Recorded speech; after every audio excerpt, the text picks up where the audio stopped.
touching the truth.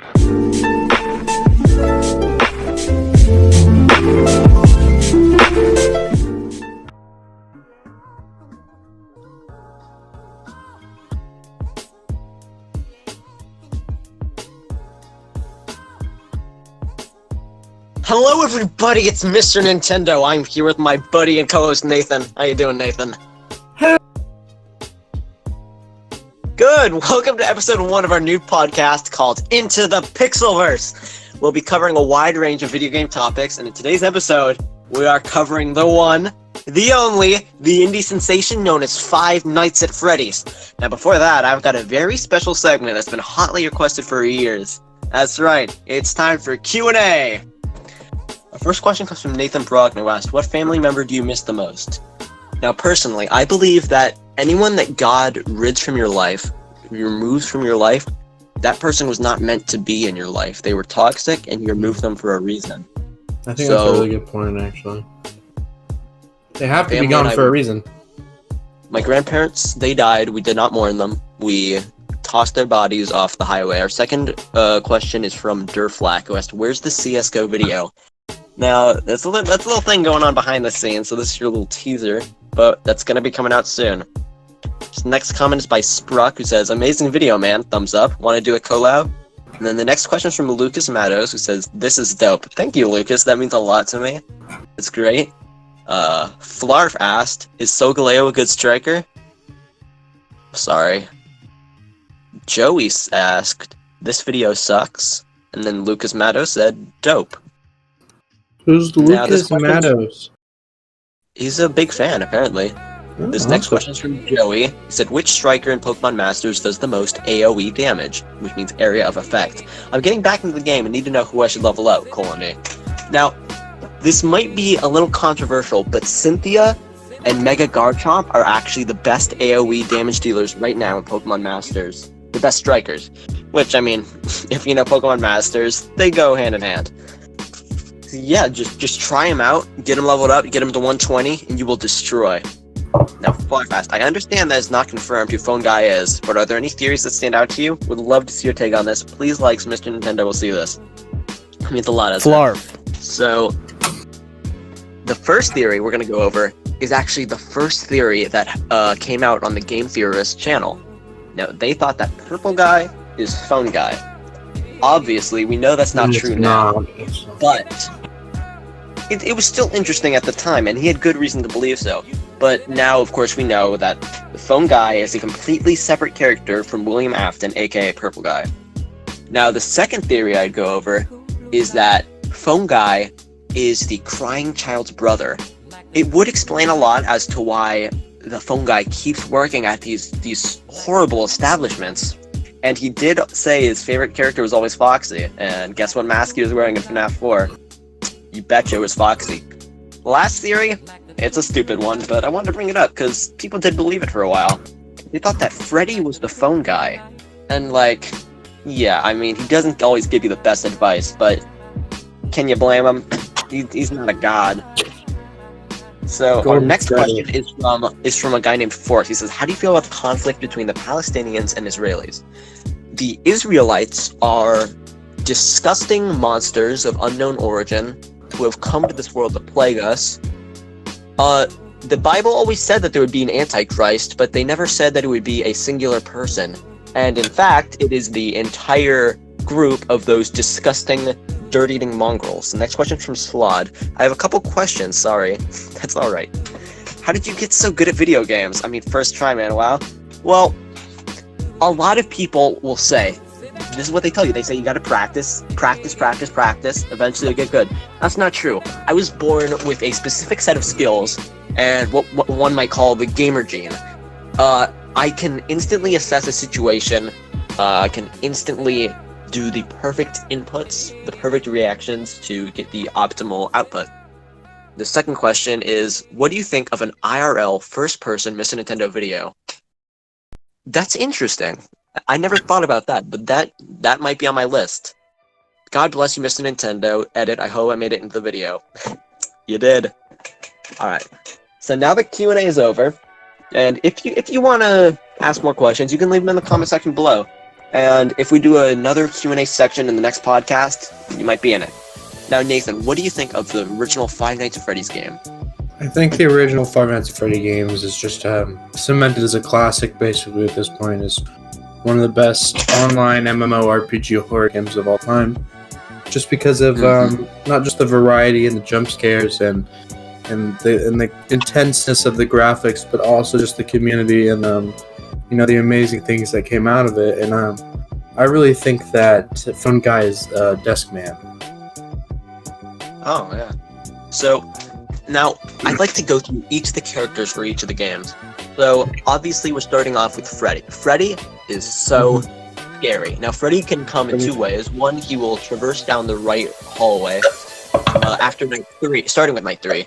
And he actually won't move back. So once he's at your door, every time you check the camera, you have to have the door closed. The second time will come. If you run out of power, soon you'll hear the Toreador's March echoing through the halls. And then he jump scares you. Really gets you. Next character we're going to talk about is Bonnie the Bunny. He's normally the first animatronic that you start having problems with in FNAF. He's active on night 1 through all the other nights.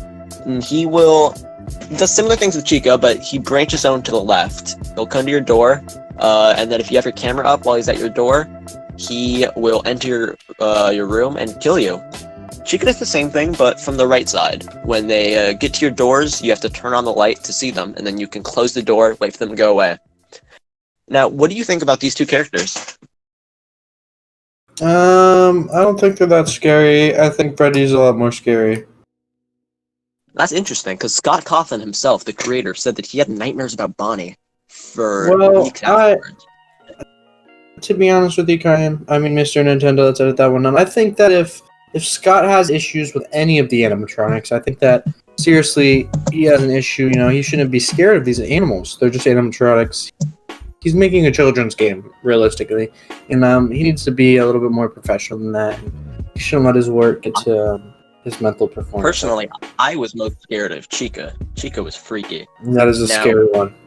Next one is Foxy. Throughout the game, outside of jump scares, you don't see any of the animatronics move except for Foxy. When he belts down the hall, you have to keep looking at him with the camera, or else he will dash towards your office. And even if he does, you close the door, he still steals some of your power, so you really gotta keep an eye on him.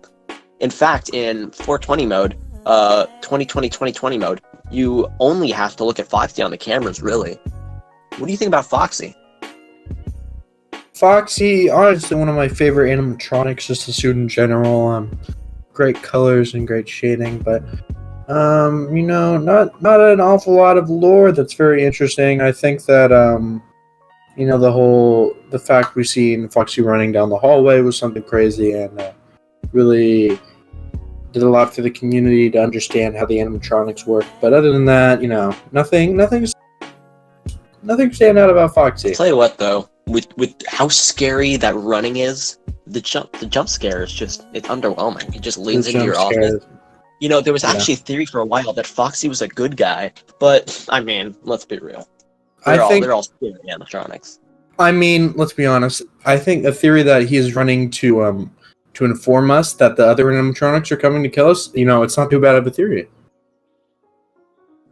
The next animatronic, I'll say that quotes, is Golden Freddy, because Golden Freddy actually doesn't have an endoskeleton. You see them limp, and they're not actually moving around in the game. You see them, they will teleport in your room, regardless of if you have the doors closed. You see the posters change, they'll teleport in, and if you don't do something, he will crash your game. He won't just jump scare you. He will literally crash your game, and that's terrifying. An animatronic having that much power over the real world is horrifying. Whew. And the next character, the last character in FNAF 1, except for a little secret one, is Phone Guy. Phone Guy is a fan favorite. He'll call you every night. I think night 4, when he dies, is really scary. And then night 5, when you just hear the noises on the call. What do you think? When does Phone Guy die? When does he come back? He doesn't actually come back, although in FNAF 2 he is there, but FNAF 2 is a prequel. So, in Ultimate Custom Night, Phone Guy is there. Okay, well, I think Phone Guy is, he's the guide of the game, and he's really the wholesome, light at the end of the tunnel, and he's just like, hey, you're gonna do a great job. You just gotta work. Don't worry. I've been there, done that. I've fought these animatronics. Yeah, so now we're going to transition to our theories section. Now, back in October 2014, the popular YouTube channel The Game Theorist released a video analyzing the smash hit indie game, Five Nights at Freddy's. The theory they build around the PC horror game is that it's actually an allegory for the 1993 Chuck E. Cheese murders. The scariest part? The security guard role the players take on is the villain. MatPat theorized that the Five Nights at Freddy's Pizzeria is actually the killer's personal hell. Popular YouTuber Basherverse commented, "Holy Mother of God, I never once thought it was this deep. Jesus, I thought it couldn't get scarier." Now, obviously we know that isn't true now, but the conclusions he did draw were very, very interesting. The next game that we have is Five Nights at Freddy's 2. It is a sequel prequel to Five Nights at Freddy's 1. It blew a lot of minds when people found out that it actually took place before, in the year 1987, which people obviously know, the Bite of 87. We don't see the Bite of 87 take place in-game, but we do get an approximation of when it happens. Now, here's some of the characters. We have the Withered animatronics, that's Freddy, Chica, Bonnie, Fox, and Golden Freddy. Now, they're all pretty standard. They're creepier, decrepit, torn down versions of the original animatronics that we see in Five Nights at Freddy's 1. That's one of the things that kind of tricks you into thinking that this takes place after Five Nights at Freddy's 1. Did that get you? Did you get tricked, Nathan? I got tricked because I didn't understand why they were so deteriorated. I thought, well, obviously, if this is some kind of prequel, they should be in better condition, and they haven't been used yet. But that obviously was not the case with Five Nights at Freddy's 2. Yeah, Fungi during one of the calls says, "Yeah, that old place sure was left to rot." We learned that was actually another pizzeria before the Five Nights at Freddy's 2 pizzeria, and that's the one they're talking about. Exactly. Now, after that is the Toy series of animatronics. That's Toy Freddy, Toy Chica, Toy Bonnie, Toy Foxy, which is known as Mangle. Then we have the Puppet, Balloon Boy, and JJ, to be fair. The Endo, and then we have Shadow Bonnie, Shadow Freddy, and the Paper Pal. Now, the toy animatronics, I'll be honest, they didn't really get me too much. Toy Bonnie could be a little creepy, and the way Toy Chica takes off her beak is pretty scary. And although Mangle is a very, very cool character. What do you think about Mangle? I will be honest, originally, when I saw Mangle for the first time, I thought that Mangle was the new, scariest FNAF character. Before then, it could have been probably, I thought, Golden Freddy. But with the addition of Mangle, there's just something so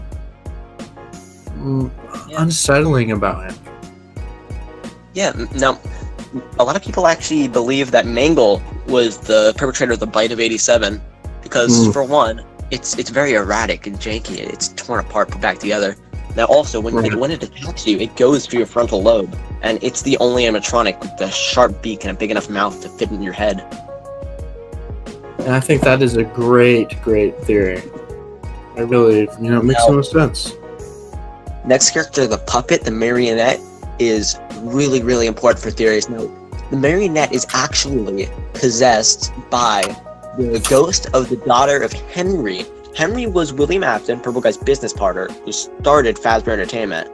It's very important. Now, the Puppet, they gave life to the children. William Afton killed the children, and the Puppet, wanting to save them, stuffed the bodies in the suits and ended up giving them gifts, giving them life, and they possessed the animatronics. They started this whole thing. Where's that confirmed? In many of the games, the lore has come out. The FNAF 2 Death Mini games, FNAF 3, so many games. There's hints in Ultimate Custom Night. A lot of the games, just like you can flesh out the story. Now, Balloon Boy. This is my Balloon Boy impression. No. I have a question actually, real quick. Hello? Yes. Is there any any way that when you play FNAF in a different language, there's like Easter eggs or some kind of secret information that's not quite as well translated on the English version? The animatronics don't speak. Not really, no. Okay. Now, this is my Balloon Boy impression. Hi! Was that the You wanna puppet? give it a try? You want to give a Balloon Boy impression? Let me pull up a YouTube video real quick. Alright. Balloon Boy MP3. That'll work. Listen to this. Hello? And there's a little slight echo. That's good. Now, these characters, we never really got a solid explanation for them. There's Shadow Bonnie and Shadow Freddy. These are these ethereal, like, figures that can appear in your office and crash your game, similar to Golden Freddy. A theory is that the spring lock suits, they killed the people in them. In the FNAF 3, we hear Phone Guy talk about multiple and simultaneous spring lock failures at a sister location, and people believe that Shadow Bonnie and Shadow Freddy are actually the ghosts of the people who died in those suits, and that also explains why they appear so ghostly. Because obviously they were taken out of the suits, unlike the children were. Although we never did get a solid explanation. Paper Pal is just a funny little paper plate doll who can appear in your office. It doesn't really scare you or anything. And then Endo. There's an Endo skeleton that can appear, move around, similar to the one that can pop up in FNAF 1 as a little Easter egg. There's not too much about him. Now, Phone Guy is Purple Guy. The theory actually popped up in FNAF 2, because Purple Guy, a lot of people forget this, Purple Guy did not exist in FNAF 1. We didn't know who killed them. But in FNAF 2, the death minigames, they illuminated it, and that's why the name is Purple Guy. That's all we know. So I have a question, actually. So what's up with what exactly is Purple Guy holding? What are some of the most common themes? Because obviously he has a phone. It's easy to draw those lines together.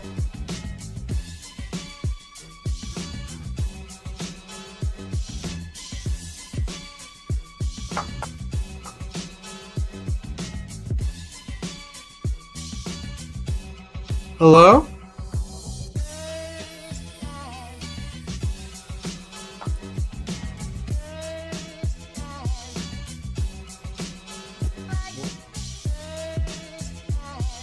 What was your question, Nathan? My question was...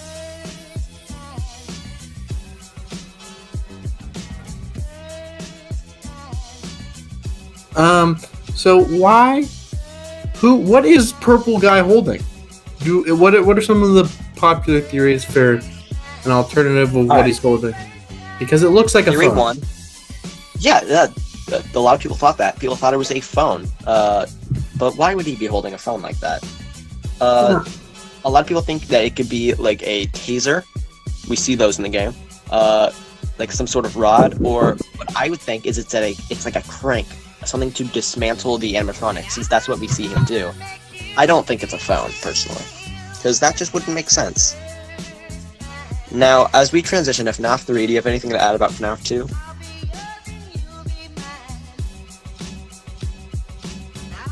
Alright, now there's only one physical animatronic present in FNAF 3, and he was actually there in the secret room in FNAF 1. His name is Springtrap. You may know him as the Purple Guy.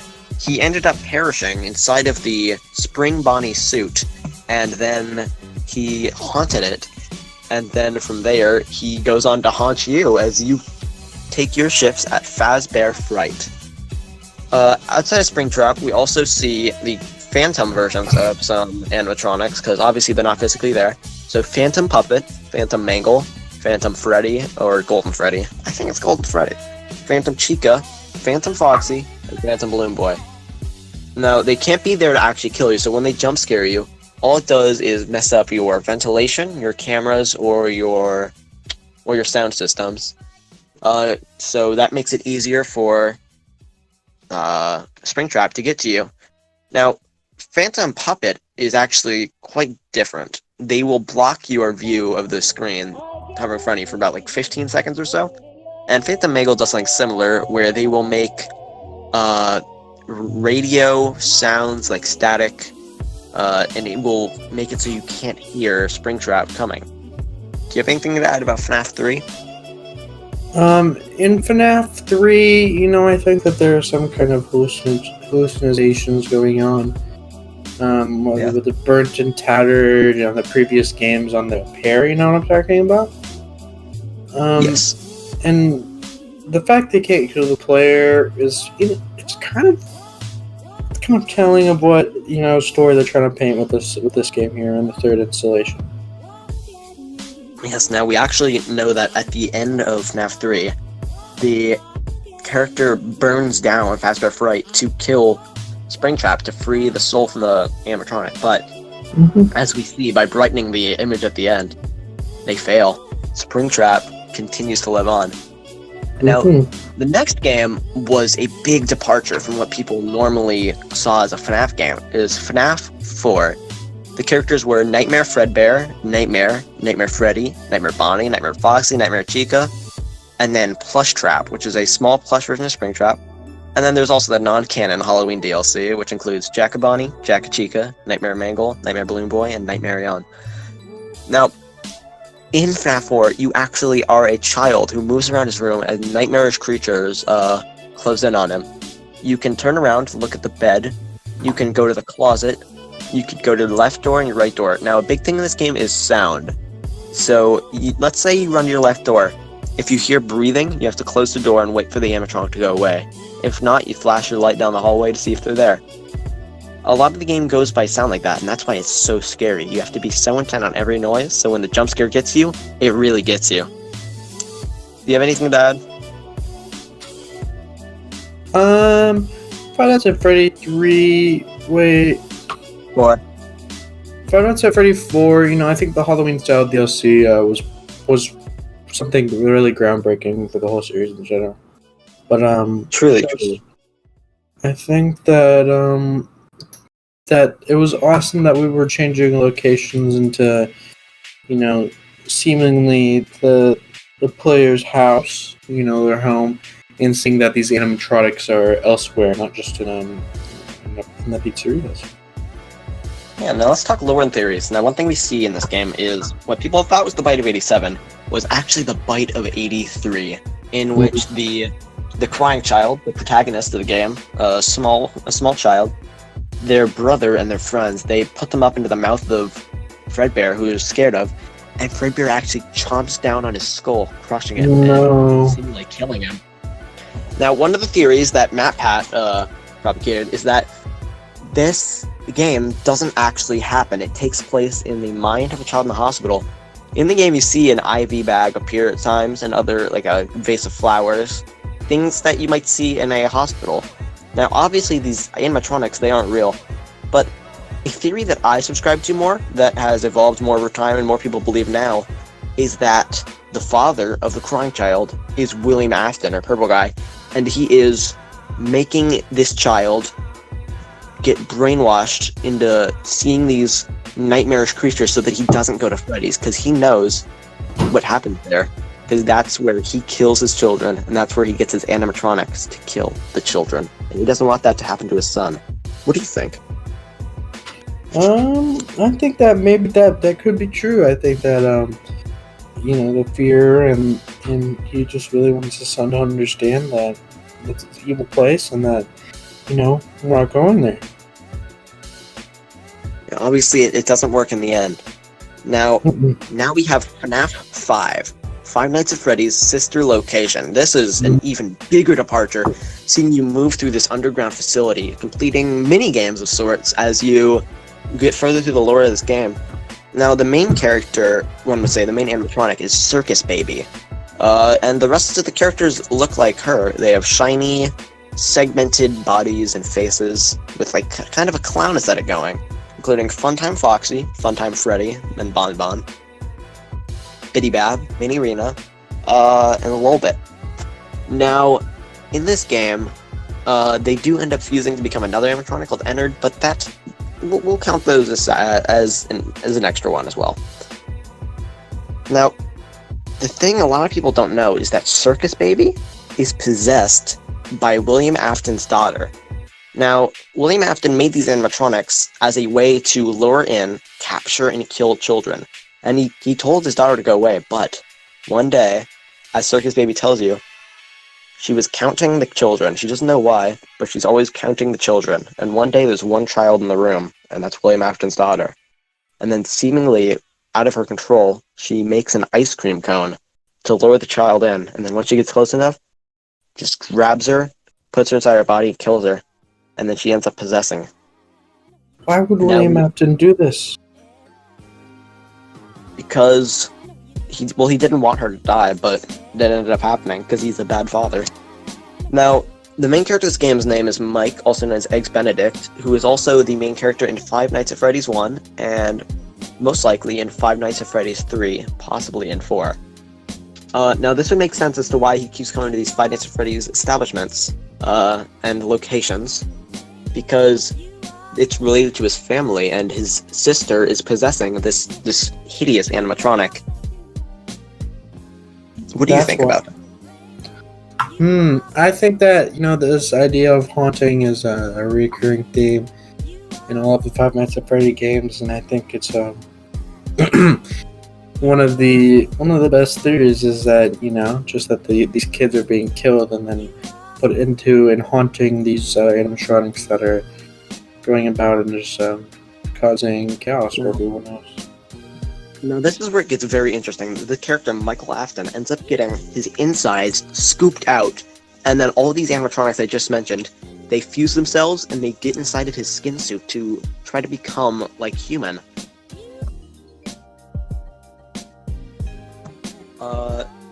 Now, they enter the skin suit, but obviously it rots away because he's a human. And then eventually, as he just gets into this intense state of decay, they hop out of his body into the sewers. But the main character, Michael Afton, does not die. Now, this has led to a lot of theories as to why, but the main one is that Michael Afton was the crying child. During the Bite Beauty 3, he died, and then his father rebuilt him as a robot, and that is why he didn't die when his insides were scooped out. That makes a lot of sense. It does. And then we hear him say in a robotic voice that the only thing left to do is he's going to come find his father. And then we see Springtrap rise out of the ashes of Fazbear Fright, indicating that he is Michael Afton. Now, the next game is Pizzeria Simulator, with so many fun characters, such as Molten Freddy, Rockstar Freddy, William Afton, Pan Stan, Helpy, Henry, Tutorial Unit, Ned Bear, Scrap Baby, Lefty, Rockstar Foxy, Number One Crate, Candy Cadet, Mr. Candu, Mr. Hugs, Fruit Punch Clown, Lemonade Clown, Rockstar Chica, Security Puppet, Rockstar Bonnie, Happy Frog, Mr. Hippo, Orville Elephant, Music Man, Funtime Chica, El Chip, Prize King, Gumball Swivel Hands, Pickles, and Bucket Bob. Now, this game presents itself as a pizzeria simulator, but we see it take a more sinister turn at night, where it becomes more in the vein of a traditional Five Nights at Freddy's game. Defending yourself from these animatronics, such as Scrap Baby, which is Circus Baby, who has, during her time outside in the world, has been kicked out of Ennard, the combination of all the Funtime animatronics, and then she's kind of fused herself with a lot of trash and garbage and scrap to try to look more human, but she ends up looking even more monstrous. There's also Molten Freddy, which is Ennard minus Circus Baby. Not much to say about them. They show up. There's also Scrap Trap, which is Springtrap, William Afton, but like years later, where he's all broken apart. And there's also Lefty. Lefty is curious. Lefty looks like Freddy, but it's black and red, and inside of it is contained the puppet, the marionette. At the end of Pizzeria Simulator, we actually hear Henry say that he lured all these animatronics here to burn them away. And then they all die, they all burn away, all the souls released. But there's one extra detail that is very, very curious. He says to the volunteer who is in the room, the main character, he had an escape plan for you, but he has a feeling that that's not what you want. Because you, the main character, are Michael Afton. You're a robot, and you also get to die with them all. What do you think about that? I never knew about that. I had no idea. I think that, the whole African family lineage, I think that it's being followed perfectly throughout that. The Five Nights at Freddy's games, and we're able to see, the effect that this pizzeria has on these people, and the things that go happen around it. And I think that there's some really great theories and ideas for what really is happening. Truly. Now, the next game we're talking about is called Ultimate Custom Night. It's more of an experience game. It's not as much for the lore. Every game has a custom night in which you can control the difficulty of the animatronics, and this one, nearly every animatronic is there. As well as some funny ones, such as the mediocre melodies from Pizzeria Simulator, like Mr. Hippo and Orville Elephant. Now, we do get some extra lore. After a death for many of the animatronics, you will hear them say a voice line to you. The mediocre melodies, sometimes they'll say something a little out of character, a little scary. And if you listen very, very closely, you can hear a small child whispering the same line as if they're instructing them what to say. And we also can tell from the voice lines that the person in this game, the protagonist, is being kept there. They're in hell. This is their punishment. And we learn that it's Purple Guy. You are playing as Purple Guy, and this is your personal hell, your personal torment for all of the sins you committed. This is your personal atonement. All the other souls are gone, though. How is this happening? Well, there's one that wasn't. Trapped in an empty suit with no endoskeleton that can't move, Golden Freddy, going mad with time, angry, furious, trapped William Afton, Purple Guy, in his personal hell for all time. Wow. Now, what do you think about that, Nathan? I think that is a beautiful idea, and I really think that may be what is happening in these games. But my question is, what is the relationship between our main character and Golden Freddy? If they really are stuck in this hell together, do you think that maybe they could establish some kind of friendship where they just assist each other and make their time there together, a little bit more bearable? Well, no, Golden Freddy's the one orchestrating this hell for him. They are punishing William Afton. Now, throughout the game, they're referred to by the other animatronics as the one he should not have killed. Because, well, the other souls were released. Golden Freddy is fucking pissed, dude. And they want nothing but to see William Afton suffer for all the suffering that they made other people go through. Now, the next game is called Five Nights at Freddy's VR Help Wanted. You may think, how are they going to make another game? It's just, they just finished everything off. Well, that's not true. You see, in Help Wanted, you play as a beta tester for the Five Nights at Freddy's VR game, in which a mysterious figure looms behind you when you're not looking. As you collect these cassettes through the game, we learn that there is a malicious piece of code, a virus, as a previous beta tester tells us, that they scanned these old Freddy's animatronics and the circuit boards, and they found some usable code in them to use with the games. But with that came malware. A little fragment of William Afton, Purple Guy, Springtrap, in the game. And what he does is he corrupts, and he takes advantage, and he brainwashes the beta testers of the game to get him to let him free. And we see that happen to the previous beta tester informing us. They start off good intentioned, but at the end, they trick us. They trick the main character into reassembling Purple Guy, who is now known as Glitch Trap. And then with that, with all the cassettes gathered together, he turns into us. He swaps our minds. He traps us in the game, and then he escapes into the real world. And we see the beginning of the cult of Glitch Trap, where he brainwashes other people to get them to kill for him. And that's what we're going to see in the next Five Nights at Freddy's game. What is the next Five Nights at Freddy's game, Mr. Nintendo? Now, it's going to take place in a mall. in likely the 90s, in which we see, the animatronics are called the glam rock animatronics, from what I've been able to tell from data mining and hacking. So we're going to see the antagonist is a woman who is brainwashed. He's in the cult of Glitchtrap and is killing people to please William Afton, actually. Wow. That makes a lot of sense. Now, the final game is called Mario Party 8, and now the part we're talking about is a very specific segment called the Star Carnival. Now, I know you have a lot to say about the Star Carnival. What do you think? I mean, I think the Star Carnival is just the perfect hub for players, no matter what kind of genre of video game, just for you to, kind of relax real quick and then figure out what you want to do, and understand exactly what all the games do. And I think it's just a beautiful place with a beautiful leader and some amazing graphics, and just, quite a beautiful game world that I feel like maybe could have something to do with the next FNAF because of the similarity in their graphical style, as long with their art style. Yes, and I would like to talk about MC Ballyhoo and Big Top, his hat. Now, you may be wondering, what does MC stand for? People have theorized that it is Master of Catastrophes, but it's actually Mr. Coffin.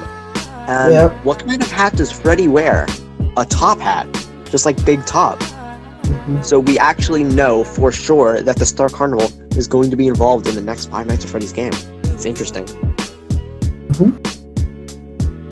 Now, as always, make sure to send pictures of your feet to DougBowserFan@gmail.com, and you might get featured in the next video. We'll see you in the next Into the Pixelverse, and bye-bye! To the Pixelverse.